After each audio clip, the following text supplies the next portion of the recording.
சர்ச்சைகளின் மையப்புள்ளியாக மாறியிருக்கிறது கர்நாடகாவின் ரேவண்ணா குடும்பம். இந்நிலையில் ஹெச்டி ரேவண்ணா ஆள்கடத்தல் வழக்கில் கைது செய்யப்பட்டிருந்தார். அவருக்கு தற்பொழுது ஜாமீனானது கிடைத்திருக்கிறது. இது தொடர்பான முக்கிய செய்தியை பார்த்து வருகிறோம். தொடர்ந்து கூடுதல் விவரங்களை வழங்க இணைகிறார் எமது செய்தியாளர் பாரதிராஜா.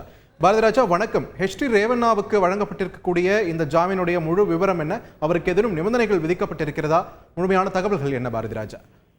கண்டிப்பாக கர்நாடகாவில் ரேவண்ணா குடும்பத்தின் ஆபாச வீடியோ விவகாரம் விஸ்வரூபம் எடுத்த நிலையில் ஹெச்டி ரேவண்ணா மீது ஆள் கடத்தல் வழக்கு KR நகர், அதாவது மைசூருவில் உள்ள KR நகர் காவல் நிலையத்தில் பதிவு செய்யப்பட்டது. இது தொடர்பாக அவர் கைது செய்யப்பட்டிருந்தார். இந்த வழக்கை விசாரிக்கும் சிறப்பு புலனாய்வு அமைப்பினரால் கடந்த 4ஆம் தேதி கைது செய்யப்பட்டிருந்தார். இதன் பிறகு பல முறை அவர் ஜாமீன் கோரிய போது அந்த மனுக்கள் நிராகரிக்கப்பட்டது. இந்த நிலையில் இன்று இந்த வழக்கை விசாரித்த மக்கள் பிரதிநிதித்துவ நீதிமன்றம் அவருக்கு நிபந்தனை ஜாமீன் அளித்து உத்தரவிட்டிருக்கிறது. இதன்படி 5 லட்சம் ரூபாய் பிரமாண பத்திரத்தை தாக்கல் செய்து அவர் ஜாமீனை பெற்றுக் கொள்ளலாம்.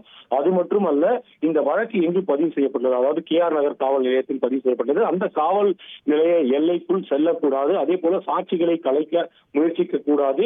ஒவ்வொரு மாதத்தின் 2வது ஞாயிற்றுக்கிழமை அன்று விசாரணை அதிகாரி முன்பு ஆஜராகி கையெழுத்திட வேண்டும்.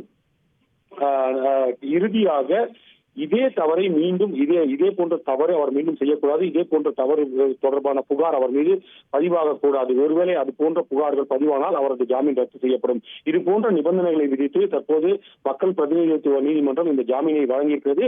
இது ஒரு விதத்தில் ரேவண்ணாவுக்கு சற்றே மன ஆறுதலை தந்தாலும் கூட, ஆனால் இந்த ஆபாச வீடியோ விவகாரம் தொடர்பாக தொடர்ந்து இன்னமும் அந்த சர்ச்சை நீடித்துக் கொண்டுதான் இருக்கிறது. என்றால் இந்த வழக்கை விசாரித்து வரும் சிறப்பு புலனாய்வு அமைப்பு முன்பு தற்போது புகார்கள் அதிக அளவில் பதிவாகி வருகிறது. ஏற்கனவே 4 புகார்கள் பதிவாகி இருந்த நிலையில் அதன் எண்ணிக்கை தற்போது 6ஆக அதிகரித்திருக்கிறது. அது மட்டுமல்ல, இந்த வழக்கை பொறுத்த மட்டில் பிரஜ்வல் ரேவண்ணா, அதாவது ரேவண்ணாவின் மகன் பிரஜ்வல் ரேவண்ணா தற்போது வரை பலமுறை சம்மன் அனுப்பியும் சிறப்பு புலனாய்வு அமைப்பினரின் முன்பு விசாரணைக்கு ஆஜராகவில்லை. இதுவும் அவருக்கு சிக்கலை ஏற்படுத்தலாம்.